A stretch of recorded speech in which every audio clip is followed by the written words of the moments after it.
အင်းကြီးကတော့ပေါ့ပါအမတို့ fancy ကုတ်ပုံစံလေးပါနော်အဲ့လိုဟာလေးဖြစ်တဲ့အတွက်ကြောင့်မလို့တို့တွေမြန်မာအင်းကြီးလိုမျိုးဂျိုင်းထောက်ပါတဲ့ pattern ကိုသုံးစရာမလိုဘူးပေါ့ပါ pattern လေးကိုပဲသုံးပြီးတော့ချုပ်မယ် ready to wear ကတ်နဲ့ချုပ်လို့ရတယ်လို့အမရဲ့ online class တရားကလေးတွေဆိုလို့ရှိရင် Japan centimeter basic pattern နဲ့ချုပ်မယ်ဆိုလို့ရှိရင်ချုပ်လို့ရတယ်နော်အဲ့တော့ဒါလေးကိုချုပ်ဖို့အတွက်ကိုအရင်ဆုံးခုတ်ပုံလေးကအတိုင်းကိုပဲပြောပြမယ်နော်သူ့မှာဒီအိမ်မှာလည်းကိုလိုချင်တဲ့ပုံစံအလိုက်နည်းနည်းလေးတွေကွဲပြက်လွဲသွားတာလေးတွေတော့ရှိတယ်အခုကတော့အမချုပ်ထားတဲ့အဲ့ဒီပုံစံအတိုင်းကိုပဲပြောမယ်အဲ့တော့သူ့ခါအရှိအရင်ဖြတ်မယ်ပေါ့နော်သူကခရိုလေးဖြစ်တဲ့အတွက်ကြောင့်မလို့မတို့ခါအရှိကို 6cm ပဲယူလိုက်မယ်ခါအရှိနော်အဲ့ 6cm ခါအရှိကိုတို့ဒီရှေ့ချမ်းရောနောက်ချမ်းရောဖြတ်လိုက်မယ်ပေါ့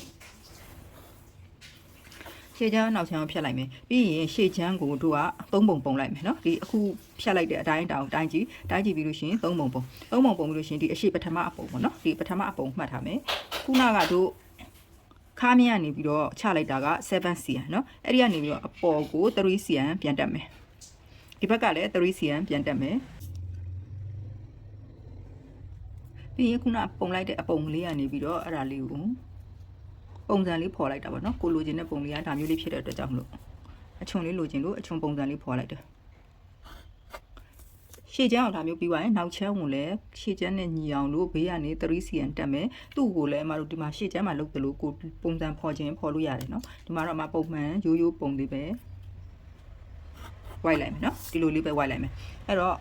ဒါဆိုလို့ရှိရင်ရှေ့ချမ်းမှာ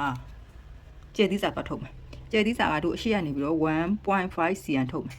ဒါတကယ်လို့ကိုကကျဲသီးအကြီးသုံးမယ်ဆိုလို့ရှိရင်ခက်ကြီးထုတ်လို့ရတယ်နော်ဒါဒီကျဲသီးစာအဲ့တော့ဒီကနေပြီးတော့ခုနဟာလေးကိုဆက်ပြီးတော့ဆွဲလိုက်ပေါ့နော်အဲ့တော့ level ပေါက်ဖောက်ဖို့အတွက်စဉ်းစားမယ် level ပေါက်ဒီအမတို့ရင်မြင်းကနေပြီးတော့အပေါ်ကို 3cm လောက်တက်ပြီးတော့ဖောက်မယ်နော်အဲ့တော့ level ဒီ level မှာဆိုလို့ရှိရင်အမတို့ဒီပခုံးမြင်းကိုတန်းတန်းလေးဆွဲထုတ်လိုက်အရှိကို 1cm ဆိုတာအမှတ်ကလေးမှတ်မယ်ဒီ 1cm အမှတ်ကလေးရဲ့ခုနက level ဖောက်မယ်အမှတ်ကလေးရဲ့ကိုဒါမျိုးလေးဆွဲဒီလိုလေးဆွဲလိုက်ပြီးရင်တို့ဒီမြင်းကိုတက်တယ်ကြီးတော့မထားဘူးပေါ့နော်နည်းနည်းလေးဝိုက်လိုက်မယ်ခုလိုပုံစံလေးနည်းနည်းလေးဝိုက်လိုက်မယ်ခုလိုပုံလေးဝိုက်ပြီးရင်သူ့ရဲ့အလိုက်တင်ပါနော်အခုဝိုက်လိုက်တဲ့အဝိုက်ကလေးရဲ့အလိုက်တင်ကိုမတို့အပေါ်ကိုမြင်းလေးထောင်လိုက်မယ်နော်တို့ဒီလိုတက်တဲ့ဆွဲတဲ့မြင်းရဲ့အလိုက်တင်မဟုတ်ဘူးနော်တို့အမတို့ဒီမှာဝိုက်လိုက်တဲ့ဝိုက်ကလေးရဲ့အလိုက်တင်လေး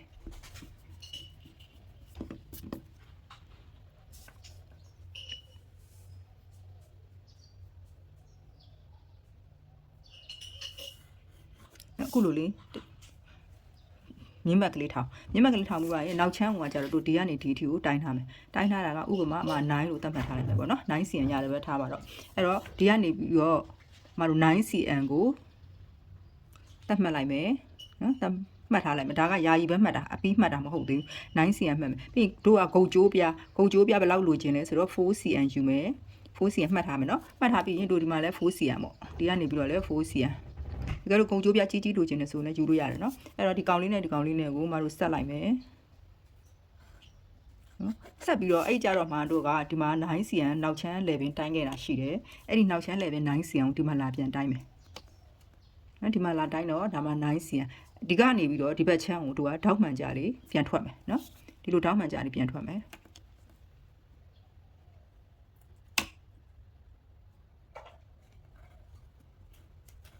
ဒီလိုလေးထွက်လာမယ်ဒါဆိုလို့ရှိရင်တို့ဂုတ်ကျိုးပြားလေးအတွက်ရပြီအဲ့တော့ဂျိုင်းဖောက်ဖို့အတွက်ကိုကကြတော့ဒီကနေပြီးတော့မတို့ဒီဂျိုင်းနေရာအထိကိုပေကွေးလေးနဲ့ခုလိုလေးပဲချပြီးတော့ဝိုက်မယ်ဝိုက်လို့ရှိရင်တို့ဒီမှာပေကွေးရဲ့အဝိုက်ဆုံးဟိုဂျိုင်းရဲ့ဝိုက်တဲ့နေရာရှိတယ်ဒီနေရာကိုသူ့အလိုက်တင်လေးပဲထားပြီးတော့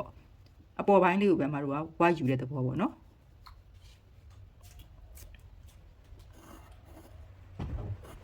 ခုလိုလေးဝိုက်လိုက်ဝိုက်ပြီးရင်တကောင်ကတို့ကပြပြကလေးဖြစ်အောင်လုပ်မယ်နော်နည်းနည်းလေး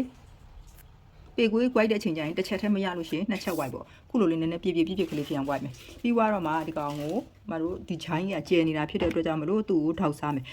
ထောက်စားလို့ရှိရင်မတို့ကပုံမှန်ရေကူးတောက်ဆွဲထားတဲ့အနေအထားရှိရမယ်ဒီအင်ကြီးလေးမှာပေါ့နော်ပုံမှန်ရေကူးတောက်ကိုဆွဲနေကြအတိုင်းဆွဲမယ်တကယ်လို့ဆွဲနေကြလို့မဟုတ်ဘူးဆိုလို့ရှိရင်တို့ဒီမှာချိုင်းမြင်းရှိတယ်ဟုတ်လားရင်ကျယ်မြင်းအပေါ်ကို 2.5cm တက်မယ် 2.5cm နေပြီးတော့တို့တွေဒါမျိုး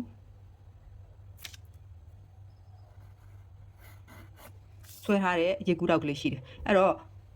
ဒီတောက်ကလေးကမူရင်းရေကူတောက်သူ့ကိုမတို့ 1cm ထပ်ပြီးတော့စားယူလိုက်မယ်ဂျိုင်းပေါက်ကလေးကျင်းသွားအောင်လို့နော် 1cm စားယူလိုက်မယ်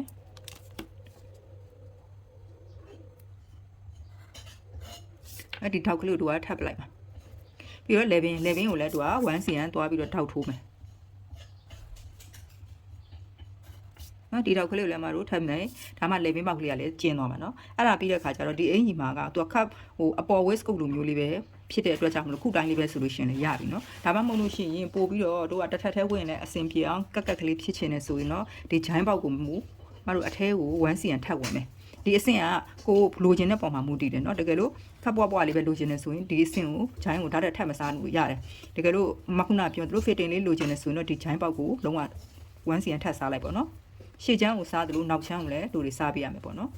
နောက်ချမ်းကိုစားရမယ်ပြီးတော့နောက်ချမ်းမှာကြတော့မတို့ကဒီအပေါ်ပိုင်းကိုတို့ကမယူတော့ဘဲနဲ့ဒီရင်ကျယ်မြင်းကနေပြီးတော့အောက်ကို 2cm ချမယ် 2cm ချပြီးလို့ရှိရင်နော်တို့ရင်ကန်လေးချုပ်တယ်လို့မျိုးပဲဒါမျိုးဖြတ်ချလိုက်ဖြတ်ချပြီးဒီအောက်ပိုင်းလေးကိုပဲတို့ကယူမှာအဲ့ဒါဒါကိုလည်းအမတို့ကနှစ်ဆခွဲချုပ်လို့ရတယ်နော်နှစ်ဆဒီကနေညှက်ချပြီးတော့ချုပ်မယ်ဆိုလို့ရှိရင်ဒီက B1 ဖြစ်သွားမယ်ကောင်က B2 ဖြစ်သွားမယ်ဒါပေမဲ့လို့ဒီအင်ကြီးတွေမှာတော့အဲ့လောက်ထိမလိုပါဘူးเนาะအပေါ်ဓာတ်ကလေးတွေဖြစ်တဲ့အတွက်ကြောင့်မလို့ဒီတိုင်းပဲတစ်ထပ်ထဲချုပ်လို့ရတယ်အဲ့တော့ဒီကောင်လေးကိုတချို့တွေကကြတော့လေဒီနေရာလေးမှာတို့မျော်ကြိုးလေးထည့်ပြီးတော့ချုပ်တယ်ဒီလိုဆိုလည်းဖြစ်တယ်เนาะအဲ့လိုမဟုတ်လို့ရှိရင်လည်းတို့ဒီမှာမူတို့ထောက်ကိုဒီဘက် 0.5 ဒီဘက် 0.5 ထပ်စားမယ်ထပ်စားပြီးလို့ရှိရင်ဒီထောက်ကလေးစားထုတ်ပေးလိုက်မှာပေါ့ဒီထောက်ဒီထည့်ချုပ်လို့လည်းရတယ်လို့ဖြတ်ဆက်မယ်ဆိုလို့ရှိရင်လည်းဖြတ်ဆက်လို့ရတယ်เนาะဒါဆိုရင်ဘတ်တန်လေးကစုံသွားပြီအဲ့တော့ဒီကောင်အရင်ဆုံးထောက်တွေထပ်မယ်လုံးဆရာရှိတာတွေလုံးမယ်သူ့ကတော့မဖြစ်မနေခွဲချရမယ်เนาะဒီကောင်က F1 ဒီကောင်က F2 ဒီလိုပုံစံလေးဖြစ်မယ်ခုတောက်တွေထပ်လိုက်မယ်ဂျိုင်းတောက်ကလေးကိုထပ်မယ်လေပင်တောက်ကလေးကိုလည်းတစ်ခါလေးထပ်လိုက်မယ်เนาะ